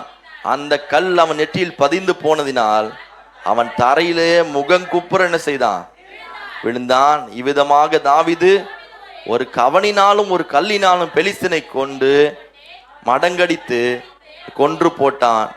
தாவீதின் கையில் பட்டயம் இல்லாதிருந்தது. ஆகையால் தாவீது பெலிஸ்தீன் அண்டையில ஓடி எடுத்து உருவி அவனை அதனாலே அவன் தலையை வெட்டி போட்டான். அப்பொழுது தங்கள் வீரன் செத்து போனான் என்று பெலிஸ்தீரை கண்டு ஓடி போனார். ஆமே, மொத்த இருக்கிற இஸ்ரவேல் ஜனங்களால இராணுவத்தால செய்ய முடியாத ஒரு சின்ன மனுஷன் செய்து முடித்தார். இதுக்கு காரணம் என்ன அப்படின்னா தேவ சமூகம், தேவ பிரசன்னம். நீங்க பெரிய ஆளா இருக்கலாம், சின்ன ஆளா இருக்கலாம், நான் பெரிய பணம் வச்சிருக்கிறவன், பணம் இல்லாதவன், இல்லை நான் அந்தஸ்து உள்ளவன், அந்தஸ்து இல்லாதவன், நான் ஐஸ்வர்யவானு, ஏழை, இதெல்லாம் எதுவுமே முக்கியம் இல்லைங்க. ஒண்ணு முக்கியம், தேவ சமூகம் இருந்தா இந்த உலகமெல்லாம் பயப்படுற காரியத்துக்கு ஒரு மனுஷன் முன்னாடி போய் ஜெயிக்க முடியும். நம்ம என்ன எழுதணும், தேவ பிரசன்னம் முன்னாடி போச்சுன்னா ஒரு மனுஷன் என்ன செய்ய மாட்டான். தாவீது தோற்று போய் வந்தாரு, எல்லாரும் பட்டயத்தை கொண்டு போனாங்க, நீ தோத்துருவேன். ஆனா தாவீதுக்குள்ள விசுவாசம் இருந்து, நான் போகிறதுக்கு முன்னாடி அந்த இடத்துல அந்த நேரத்துல கர்த்தர் எனக்காக யுத்தம் செய்ய அவருடைய சமூகம், அவருடைய பிரசன்னம் முன்பாக போகும். எத்தனை பேர் நம்புறோம்? சத்தமா கையை தூக்கி ஒரு ஆமேன்னு சொல்லுங்க. ஆமே, நிச்சயம் முன்னாடி போங்க. நிறைய பேர் இந்த ஆப்ரேஷன் தியேட்டருக்குள்ளலாம் போகும்போது ஃபோன் பண்ணுவாங்க, ஜெபம் பண்ண, இந்த மாதிரி ஆப்ரேஷன் பண்ண போகிறேன், இந்த மாதிரி விஷயம் ஜெபம் பண்ணுங்க. நான் ஜெபம் பண்ணி சொல்லுவேன், அவர் சமூகம் முன்னாடி போகும், அவருடைய பிரசன்னம் அந்த அறையில் தங்கியிருக்கும். மருத்துவர்களால முடிந்த காரியத்தை தான் செய்ய முடியும். ஆனா எந்த ஒரு மனுஷனும் நம்ம பலவீன நேரம் வரும்போது, ஒருவேளை நான் இன்னைக்கு தேவ சமூகத்தில் நிற்கிறேன், ஒரு நாள் பலவீனப்படும் போது என்னை எந்த இடத்துக்கு கொண்டு போனாலும் நான் ஒன்ன விசுவாசிப்பேன், அந்த இடத்துக்கு நான் போகிறதுக்கு முன்னாடி தேவ பிரசன்னம் அந்த ரூம் ஆளுகை செய்யும், அந்த இடம் முழுவதையும் ஆளுகை செய்யும், அங்க இருக்கிற எல்லா மனுஷனும் ஆளுகை செய்யும். எத்தனை பேருக்குள்ள இந்த விசுவாசம் இருக்கு? எந்த நிலைமையிலும் நீங்க சொல்லுங்க, எந்த நிலைமையிலும் எந்த இடத்திலும் நான் ஒரு இடத்துக்கு போனா எனக்கு முன்னாடி அங்க ஆண்டவர் பிரசன்னம் போய் நிற்குங்க. ரெண்டாவது நான் ஒரு காரியத்தை நான் சொல்ல விரும்புகிறேன். ரெண்டாவது நம்ம எழுதி கொள்வோம், தேவ காரம் அல்லது தேவ சமூகம் நம்மோடு இருக்கிறது என்று நம்ம விசுவாசிக்கும் பொழுது எந்த சூழ்நிலையிலும் நம்ம அசையாது இருப்போம். எழுதுறீங்களா? தேவ சமூகம் நம்மோடு இருக்கிறது என்று நம்ம விசுவாசிக்கும் போது எந்த சூழ்நிலையிலும் நம்ம என்ன செய்ய மாட்டோம், அசையாது இருப்போம். அப்போஸ்தலரின் புஸ்தகம் 12வது அதிகாரம் 5வது வசனத்தை நம்ம எடுத்துக்கொள்வோம். அப்போஸ்தலரின் புஸ்தகம் 12வது அதிகாரம் 5வது வசனத்தை நம்ம எல்லாம் எடுத்துக்கொள்வோம். அப்போஸ்தலர் 12:5. அப்படியே பேதுரு சிறைச்சாலையிலே, எல்லாம் படிங்க, காக்கப்பட்டிருக்கையில் சபையார், படிங்க, அவனுக்காக ஊக்கத்தோடு என்ன செஞ்சாங்க, ஜெபம் பண்ணினாங்க. பேதுரு எங்க இருக்காரு? 12:5 எல்லாரும் பைபிள் எடுத்து பைபிள் கொண்டு வந்தவங்க படிங்கன்னு. அப்போஸ்தலர் 12:5. பேதுரு எங்க இருக்காரு? சிறைச்சாலையில் இருக்காரு. சபையார் என்ன செய்யறாங்க? ஜெபம் பண்றாங்க. இப்ப வசனம் சொல்லுது 6, ஏரோது அவனை வெளியே கொண்டு வரும்படி குறித்த நாளுக்கு முந்தின நாள் ராத்திரியிலே பேதுரு 2 சங்கிலினாலே கட்டப்பட்டு 2 சேவகர் நடுவே என்ன பண்றாரு? இவர் அடுத்த நாள் காலைல இவர் நிலைமை என்ன தெரியுமா? ஏரோது என்ன செய்யறானா, வெளியே கொண்டு வரும்படி குறித்த நாளுக்கு முந்தின நாள். எது கொண்டு வராரு ஏரோது அப்படின்னா, அதே அதிகாரத்தை 3ஆம் வசனத்தை வாசித்து பாருங்க. எது? யோவானுடைய சகோதரனாகிய யாக்கோபை பட்டயத்தினாலே கொலை செய்தான். ஆண்டவருடைய சீஷர்ல கொலை செய்யறதுக்கு யாருக்கு பிரியமா இருக்குன்னா, யூத ஜனங்களுக்கு பிரியமா இருக்கிறது என்று அவன் கண்டு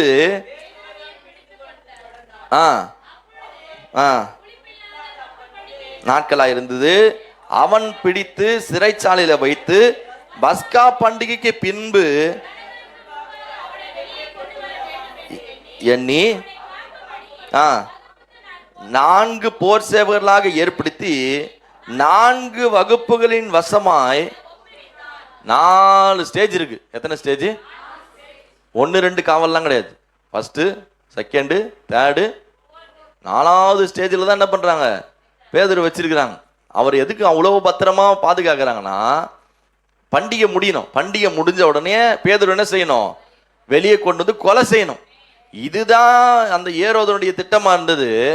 ஆனா இந்த மனுஷன் என்ன பண்றாரு அப்படின்னா, இந்த 2 சங்கிலினாலும் கட்டப்பட்டு 2 சேவகர்கள் நடுவே என்ன பண்ணியிருந்தாருன்னா நித்திரை பண்றாரு. ஆமே. இப்ப 4 ஸ்டேஜ் ஒரு மனுஷனை பிடிச்சி வச்சுட்டாங்க. தூக்கம் வருமா? இந்த மனுஷனுக்கு என்ன பண்ணுதுன்னா, படிங்க, 2 சேவகர் நடுவே என்ன செய்யறாரு? நித்திரை பண்ணி கொண்டிருந்தார். கதவுக்கு முன் நின்று சிறைச்சாலை என்ன செய்தாங்கன்னா, ஒரு மனுஷனுக்கு தூக்கம் வராதுங்க. தூக்கம் வருமா? யாராவது உங்களுக்கு ஃபோன் பண்ணி நாளைக்கு காலையில் உங்களை அரெஸ்ட் பண்ணுவோம், நீங்கள் இவ்வளோ இடம் விற்றுருக்கீங்க, உங்கள் பேங்க் டீட்டெயில்ஸ் ஃபுல்லாக சொல்லிட்டாங்க, இவ்வளோ இடம் விற்றுருக்கீங்க, இவ்வளோ பணம் வச்சுருக்கீங்க, இங்கே வேலை செய்றீங்க, எல்லாத்தையும் சொல்லிட்டாங்க. நீ தூங்குவீங்களா? சாப்பிடுவீங்களா? ஆனால் பேதுரு என்ன செய்கிறாரு? 2 கையும் கட்டி வச்சுட்டாங்க. வெளியே ஆளுங்கெல்லாம் பாதுகாக்கிறாங்க. இவர் என்ன செய்கிறாருன்னா தூங்குறாரு. எப்படி தான் தூக்கம் வருது மனுஷனுக்கு தெரியல. ஆனா வசனம் சொல்லுகிறது, அப்பொழுது கர்த்தருடைய தூதன் அங்கே வந்து நின்றான். நல்லா இதை நம்ம எழுதுன நீங்க நோட் பண்ணி பாருங்க. தேவ சமூகம் நம்மோடு இருக்கிறது என்று விசுவாசிக்கிற மனுஷன் எந்த சூழ்நிலையும் என்ன செய்ய மாட்டானா, அசையவே மாட்டாங்க. இவர் தூங்குறதுக்கு காரணம் என்ன? என்ன? அவர் சமூகம் என் கூட இருக்கு. நான் இருக்கிற இடம் சிறைச்சாலையா இருக்கலாம், தேவனுடைய ஆலயமா இருக்கலாம், நான் எந்த இடமா மருத்துவமனையா இருக்கலாம், எங்க வேணா இருக்கலாம். ஆண்டவருடைய பிரசன்னம் என் கூட இருக்கு. அதனால அவருக்கு எதை பத்தியும் கவலை கிடையாது. இருந்தா அவருக்காக இங்க வேலை செய்ய போறேன், இருந்தா அவர் என் கூட இருக்க போறார். இங்க இல்லைன்னா நான் அவர் கூட இருக்க போறேன். சத்தமா சொல்லுங்க. பக்கத்து கை கொடுங்க. என்ன போராட 5வது வாரம் சிம்பிளா முடியும் இல்ல, வந்ததே 10 மணி தானே, என்ன அர்ஜென்ட்? பக்கத்து கை கொடுத்துறீங்களா? சொல்லுங்க. இருந்தா அவரு என் கூட, அவர் சமூகம் என் கூட. இங்க இல்லைன்னா நான் அவர் கூட, அவர் சமூகமும் என் கூட தான். ஆமே. இந்த வாரம் நீங்க இங்க ஆப்சென்ட் ஆனீங்கன்னா அடுத்த வாரம் எங்க இருக்கணும்? டக்குன்னு இப்படி சொல்லிட்டீங்களே, உண்மைதானே இது? இந்த வாரம் ஒருத்தர் சபையில இல்லைங்க, ஆப்சென்ட், அடுத்த வாரம் எங்க இருக்கணும்? நான் அதுதான் விசுவாசிப்பேன். ஒன்றும் பெருசா நாங்க எதையும் வாரிட்டு என்ன பண்ணல, கொண்டு வரல, எதையும் வாரி கொண்டு போறது இல்லை. இருந்தா அவர் என் கூட இருக்க போறாரு. இல்லையா எனக்கு ரொம்ப லாபம், நிம்மதியா போய் நான் எங்க இருக்க போறேன்? அவ்வளவுதான். வண்டியும் ஓட்ட தேவையில்ல, உங்க கூட சீக்கிரமானு கத்தவும் தேவையில்ல, இந்த கேமரா எடுங்க, அதை பெருக்குங்க, இதை பிடிங்க, என்ன பண்ண தேவையில்ல, நிம்மதியா எங்க போயிருக்கலாம்? அப்பா உங்க மடியில தலை சாய்ச்சிட்டு எங்கன்னா ஒரு இடம் கொடுத்தாரு, நிம்மதியா என்ன பண்ணலாம்? இங்க போராட வேண்டிய அவசியமே கிடையாது. அதை நம்புங்க. நான் இங்க இருந்தா அவர் சமூகம் என் கூட. ஆமென். இந்த வசனம் சொல்லுகிறது, அப்பொழுது கர்த்தருடைய தூதன் வந்து நின்றான், அறையிலே வெளிச்சம் பிரகாசித்தது, அவன் பேதுருவை விழாவிலே தட்டி சீக்கிரமா எழுந்திரு என்று அவனை எழுப்பினான். விழுந்தது. தூதன் அவனை நோக்கி, உன் அறையை கட்டிக்கோ, உன் பாதரட்சையிலே தொடுத்துக்கொள் என்றான். அவன் அந்தபடியே செய்தான். தூதன் பின்னும் அவனை நோக்கி, உன் வஸ்திரத்தை போர்த்து கொண்டு என் பின்னே வா என்றான். அப்படியே அவன் புறப்பட்டு அவனுக்கு பின் சென்று மெய்யென்று அறியாமல் தான் ஒரு தரிசனம் காண்கிறதாக நினைத்தானாம். என்ன நடக்குது? தூதன் வந்து அவரை தட்டி எழுப்பி, ட்ரெஸ்ஸை போடு, செருப்பு போடு, எல்லாத்தையும் உன் போர்வையெல்லாம் போட்டுக்க, எல்லாத்தையும் சொல்லி முதலாம் காவலை கடந்து வந்துட்டாரு. இவர் என்ன நினைக்கிறார்னா, கனவு தான் வருது, நல்ல தரிசனத்தை ஆண்டவர் என்ன பண்றாரு, நாளைக்கு காலைல தலை இருக்குமோ இருக்காதோ, நம்ம இருப்போமோ இருக்க மாட்டோமோ, ஆனா இன்னைக்கு நல்ல கனவு ஆண்டவர் என்ன பண்றாரு தராருன்னு சொல்லிட்டு தரிசனம் காண்கிறதா நினைத்தான். 10வது வசனத்தை வாசிங்க. அவர்கள் முதலாம் காவலையும் கடந்து நகரத்துக்கு போகிற இருப்பு கதவண்டையில வந்த போது அது தானாய் அவர்களுக்கு திறவுண்டது. அதன் வழியாய் அவர்கள் புறப்பட்டு நெடுக நடந்து போய் உடனே தூதன் அவனை விட்டு போய்விட்டான். பாருங்க, முதலாம் காவல், 2ஆம் காவல், வெளியே இருக்கிற கேட்டு இதெல்லாம் திறக்குது. இவருக்கு என்ன நடக்குதுன்னா, அனிமினேஷன் வீடியோ பார்க்குற மாதிரி இருக்கு. தரிசனத்திலே என்ன பண்றாரு, ஆமா மேஜிக் எல்லாம் நடக்குதுப்பா. போன உடனே என்ன பண்ணுது, கதவு திறக்குது, அது திறக்குது, எல்லாம் நடக்குது. இதெல்லாம் முடிச்ச பிறகுதான் 11ஆம் வசனம் சொல்லுகிறது, பேதுருக்கு தெளிவு வந்த போது யூத ஜனங்களின் எண்ணங்களுக்கும் என்னை விடுதலை ஆக்கும்படி கர்த்தர் தம்முடைய தூதனை அனுப்பினார் என்று இப்பொழுது மெய்யாய் அறிந்திருக்கிறேன். ஆமே, எவ்வளவு பெரிய விசுவாசம் பாருங்க. முதலாம் காவல், 2ஆம் காவல் எல்லாமே போயிடுச்சு. இவ்வளவும் போயிட்டு அந்த வழியில கொண்டு வந்து நீ நேரா போப்பான்னு தூதன் விடுற வரைக்கும் இவர் தூக்கத்திலையும் தரிசனத்திலும் தான் இருக்கிறாரு, தவிர முழிக்கல. ஏன் அவ்வளோ பெரிய விசுவாசம், அவ்வளோ பெரிய நம்பிக்கை? ஏன் அப்படின்னா, அவருடைய சமூகம் எனக்கு முன்னாடி இருக்குங்க. நான் இருக்கிற இடத்துல ஆண்டவருடைய பிரசன்னம் இருக்கு. நான் இருக்கிற இடத்துல தேவ மகிமை இருக்கு. நம்ம பவுல் சீலாவை கூட வாசிப்போம்ல, சிறைச்சாலையில கைகளும் கால்களும் மாட்டப்பட்ட நிலையில அவங்க பாடி துதித்தாங்க. சிறைச்சாலை அஸ்திபாரங்கள் அசையும்படியாக கட்டுகள் அவிழ்ந்தது. சிறைச்சாலையில் இருக்கிற எல்லாருடைய கதவுகளும் திறவுண்டது. எப்படி நடக்குதுன்னா, ஒன்ன விசுவாசித்தாங்க. நான் பாடி ஆராதிக்கிற இடம், நான் துதிக்கிற இடம், அங்க தேவ சமூகம் எனக்கு முன்பாக இருக்கும். நான் எந்த இடத்துக்கு போனாலும், ஆமே, நீ எல்லாம் சொல்ல, நான் எந்த இடத்துக்கு போனாலும் தேவ சமூகம் என் முன்னாடி போகும். பேதுரு சிறைச்சாலை முன்னாடி போனது. அப்போ நான் பவுலும் சீலாவும் சிறைச்சாலை பாடி துதிக்கிறாங்க. சமூகம் இறங்குனது. அஸ்திபாரமே அசைதான். அங்க இருக்கிற கிரவுண்ட்ல என்ன பண்ணுது, அசையுது. எல்லா பிள்ளைரும் ஆடுது, கதவெல்லாம் திறக்குது. காரணம் என்னன்னா, ஒரு தேவ பிள்ளை, கர்த்தரால் தெரிந்து கொள்ளப்பட்ட பிள்ளை இருக்கிற இடத்துல தேவ சமூகம் முன்னாடி போகும். ஆமே. 3வது நான் ஒன்று சொல்லி முடிக்க விரும்புகிறேன். 3வது, தேவ சமூகம் முன்பாக செல்லும் போது மனுஷன் தன்னுடைய எல்லாவற்றையும் தேவனுக்கு முன்பாக கொடுத்து விடுவான். தேவ சமூகம் அவனுக்கு முன்னாடி போகும்போது அவனுக்கு உள்ளது எல்லாவற்றையும் அவன் கொடுக்க துணிவான். லூக்கா எழுதின சுவிசேஷம் 19வது அதிகாரம், லூக்கா எழுதின சுவிசேஷம் 19வது அதிகாரம் 1லிருந்து வாசிப்போமே 5 வரைக்கும். லூக்கா 19:1. அவர் எரிகோவில் பிரவேசித்து அதன் வழியாக நடந்து போகையில் ஆயக்காரனுக்கு தலைவனும் ஐஸ்வர்யவானுமாயிருந்த சகேயு எனப்பட்ட ஒரு மனுஷன் இருந்தான். இருங்க, இவ யாரு? ஆயக்காரனுக்கு தலைவன், ஐஸ்வர்யவான். 2 போஸ்டிங் இருக்கு. ஆயக்காரனா வரி வட்டி வசூலிக்கிற ஒரு மனுஷனுக்கு இவர் தான் பெரிய தலைவர். 2வது பெரிய முதலாளி, இவர் பணக்கார், ஐஸ்வர்யவான் ஒரு மனுஷன் இருந்தா. இந்த மனுஷன் என்ன செய்யறான்னா, இயேசு எப்படிப்பட்டவரோ என்று அவரை பார்க்க வகை தேடினான். அவன் குள்ளனானபடியால் ஜனக்கூட்டத்தில் காணக்கூடாமல் அவர் போகும் வழியில் முன்னாக ஓடி அவரை பார்க்கும்படி ஒரு காட்டத்தில் மரத்தில் ஏறினான். இயேசு அந்த இடத்தில் வந்தபோது அண்ணாந்து பார்த்து,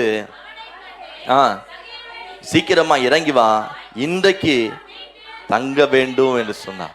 ஆமே. இந்த மனுஷனுடைய ஆசை என்ன? நான் இயேசுவை பார்க்கணும். இயேசு, அதனாலதான் நான் மரத்து மேல என்ன பண்றேன், ஏறி ஒளிஞ்சிடுறேன். காட்டத்தி மரத்துல ஏறி நான் ஒளிஞ்சுக்கிறேன். இயேசு அந்த வழியா நடந்து போறாரு. இவ்வளோ அற்புதத்தை செய்யறவரு, இவ்வளோ நன்மையை செய்யறவரு, இவ்வளோ இந்த உலகம் ஃபுல்லா சுற்றி திரிகிறவர் யாருன்னு நான் என்ன செய்யறேன்னா, ஒரு முறை பார்த்துக்கிறேன். ஆனா என்ன நடந்தது? இந்த மனுஷன் மரத்து மேல இருக்கிறாரு. இயேசு அந்த இடத்துல வந்த போது கரெக்டா வந்து நின்று எங்க பாக்குறாரு, மேலே பார்க்குறாரு. மேலே பார்த்து சொல்றாரு, சகைவே இறங்கி வாப்பா, நான் இன்னைக்கு உங்க வீட்டில் ஆண்டவர் பார்க்கறது முன்னாடி அவருடைய பிரசன்னம் முன்னாடி அவனை பார்த்தது. நான் அதுதான் நான் விசுவாசிக்கிறேன். தேவ சமூகம் ஒரு மனுஷனுக்கு முன்பாக இடைபடும் போது அவனுக்குள்ள எல்லாவற்றையுமே அவன் கொடுக்க துணிகிறான். சாதாரணமாக யாரும் கொடுக்க முடியாதுங்க. ஆண்டவர்கிட்ட வாலிபமான ஐஸ்வர்யமான ஒரு மனுஷன் வந்தான்.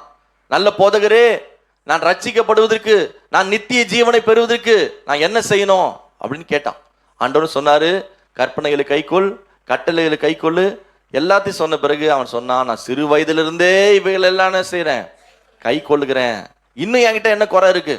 ஆண்டவர் சொன்னார், உனக்கு உள்ளதெல்லாம் விற்று தரித்திரு. இந்த வார்த்தை கேட்ட உடனே அந்த மனுஷன் என்ன வேதம் சொல்லுகிறது, இந்த வார்த்தைகளை கேட்ட உடனே அவன் துக்கம் அடைந்தவனா என்ன செய்தானா, போய்விட்டான். ஆனா இங்கே சகைவ ஆண்டவர் பார்க்கிற விதம் எப்படின்னா, தேவ பிரசன்னத்துக்கு முன்பாக சகைவ பார்க்கப்பட்டான். வசனம் சொல்லுகிறது, அவன் சீக்கிரமா இறங்கி சந்தோஷத்தோடு இதை கண்ட யாவரும் இவர் பாவியான மனுஷனத்தில் தங்கும்படி போனார் என்று. இவங்க யாருக்கும் தெரியாது, பார்க்குறவங்க யாருக்கும் என்ன பண்ணது, பல கதை தெரியாது. தாவீது போகும்போதுதான் அதான் சொன்னாங்க, இவன் போய் ஜெயிக்க முடியாது, இவன் செத்துருவான், இவன் இருக்க மாட்டான். ஆனா தாவீது போய் ஜெயத்தோடு தான் திரும்ப வந்தார். இப்ப ஆண்டவர் போகும்போதும் ஒரு கூட்ட ஜனம் சொல்லுது, என்ன சொல்லுதுன்னா, ஆண்டவர் தெரியாம அவருக்கு இந்த ஊர்ல அவங்கள பத்தி என்ன பண்ணது, சகையை பத்தி பாவம் தெரியல பொழுகுது. அவர் ஏன் தான் போய் அந்த வீட்டுல போய் ஜெபம் பண்றாருன்னு தெரியல, அவர் ஏன் தான் போய் அங்க நிக்கிறாருன்னு தெரியல. ஆண்டவரும் தெரியாதனமா என்ன பண்ணிட்டாரு, ஆண்டவருக்கு தெரியாம இல்லைங்க, ஆண்டவருக்கு தெரியாதா சகை யாருன்னு தெரியாதா? மேல இருக்கிற மனுஷனை யாருன்னா காட்டியா கொடுத்தாங்க, இங்க ஒருத்தன் ஒளிஞ்சிட்டு இருக்கான காட்டியா கொடுத்தாங்க? இல்ல, ஆண்டவருக்கு நல்லா தெரியும் சகை யாருன்னு தெரியும், அவன் எப்படிப்பட்டவன் தெரியும், அவனுடைய சூழ்நிலை எல்லாம் ஆண்டவருக்கு தெரியும். ஆனா ஜனங்களுக்கு அதுக்குள்ளேயே என்ன பண்ணல, கொஞ்ச நேரம் வாய் பொறுக்கல, உடனே சொல்றான், இவர் பாவியான மனுஷங்கிட்ட போயிட்டார், அவ்வளவுதான், அவன் வீட்டுக்குள்ள போயிட்டார், இவரும் பாவம் ஆயிட்டாரு, இவரும் அப்படி ஆயிட்டார் இப்படி ஆயிட்டார், என்ன பண்றாங்க பேசிக்கிட்டு. ஆனா கொஞ்ச நேரத்தில் நடந்த விஷயம் என்னன்னா, சகை நின்று கர்த்தரை நோக்கி பாதி ஏழைகளுக்கு கொடுக்கிறேன். நிறுத்துங்க. ஒரு தேவ சமூகம் உள்ள போன உடனே அவரு போய் நீ கொடுத்துரு, அதை எடு, இதை வை, அதை வாங்கன்னு எதுவுமே என்ன பண்ணல சொன்னார் ஆண்டவர், எதுவுமே சொல்ல. வெளியே இருக்கிறது தான் வாய் சும்மா இல்லாம என்ன பண்ணுது, ஐயோ அம்மானு கத்தினுது, இவர் பாவி கிட்ட போயிட்டாரு, அங்க போய் தங்க போனாரு, நாங்க எவ்வளவு பரிசுத்தமா இருக்கோம், நாங்க எவ்வளவு உண்மையா இருக்கிறோம், நாங்க எவ்வளவு நீதியா இருக்கிறோம், அவங்க வீட்டுல போய் ஒரு டீ குடிக்கிறாரு, அவங்க வீட்டுல போய் ஒரு டிஃபன் சாப்பிடுறாரு, வெளியே இருந்து என்ன பண்ணுது, ஒரு கூட்டம் கத்திக்கிட்டே இருக்கு. ஆனா இவர் சிம்பிளா உள்ள போய் நின்னாரு. இவர் நின்ன முன்னாடி தேவ சமூகம் நின்னுதுங்க, தேவ பிரசன்னம் நின்னுது. ஆண்டவர் ஒரு வீட்டுக்குள்ள போய் நிற்கும் போது தேவனுடைய மகிமை அந்த இடத்துல வெளிப்பட்டது. அந்த மகிமை என்ன செஞ்சது அப்படின்னா, நான் என் ஆஸ்திகளில் பாதியை ஏழைகளுக்கு கொடுக்கிறேன், நான் ஒருவனிடத்தில் எதையாகிலும் அநியாயமாய் வாங்கினது உண்டானால் எத்தனை மடங்கு தரேன். யாரை கட்டாயப்படுத்தி நீ இவ்வளவு கொடு அவ்வளவு செய் யாரும் என்ன பண்ணல. எது இந்த காரியத்தை செய்து முடித்ததுன்னா, தேவ பிரசன்னம், தேவ சமூகம். எந்த மனுஷனும் அவனை கட்டாயப்படுத்தல. ஆண்டவர் சொல்றாரு, இந்த வீட்டுக்கு இயேசு அவனை நோக்கி, இன்றைக்கு இந்த வீட்டுக்கு ரட்சிப்பு வந்தது. இவனும் ஒரே நாள்ல கொஞ்ச மணி நேரத்துல ஒரு மனுஷன் பரலோகத்துக்கு நேரம் ஆயத்தமாக்கப்பட்டான். ஆமே. இன்னைக்கு நமக்கு எது முக்கியம் அப்படின்னா, தேவ சமூகம். நீ ஆயத்தமாகி நில்லுப்பா, நீ ஆயத்தமாகி காத்துரு. என் சமூகம் ஒவ்வொரு நாளும் உனக்கு முன்பாக செல்லுகிறத பார்க்க முடியும். எல்லாம் எழும்பி நின்று கண்களை மூடுவோம். இன்னைக்கு தேவனுடைய முகத்தை நோக்கி பார்க்கிற உங்களுக்குள்ள நான் சொல்லிக் கொடுக்குற ஒரு காரியம், நீங்க எப்பெல்லாம் ஆயத்தமாகி தேவ சமூகத்துல காத்திருக்கிறீங்களோ, ஒவ்வொரு நாளும் தேவ பிரசன்னம் உங்களுக்கு முன்னாடி போகிறத நீங்க பார்க்க முடியும். உங்களுக்கு முன்னாடி